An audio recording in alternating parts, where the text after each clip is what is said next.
Beep, beep, beep mga kapuso. Humabol naman na po tayo ha, magpa-full tank.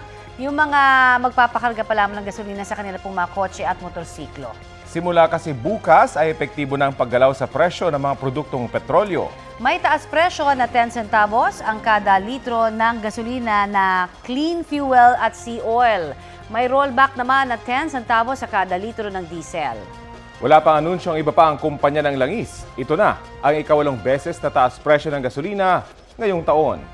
Habang ito naman ang ika-6 na beses na may rollback ngayong taon sa diesel. Ay sa Department of Energy, ilan po sa mga dahilan ng oil price movement ay ang nagpapatuloy na gyera sa pagitan ng Ukraine at Russia. Pati ng mataas na oil demand ng US at India at pagbaba ng inventaryo ng krudo sa Amerika. Kapuso, alamin ang maiinit na balita. Bisitahin at mag-subscribe sa GMA Integrated News sa YouTube. Sa mga kapuso abroad, samahan nyo kami sa GMA Pinoy TV at sa www.gmanews.tv.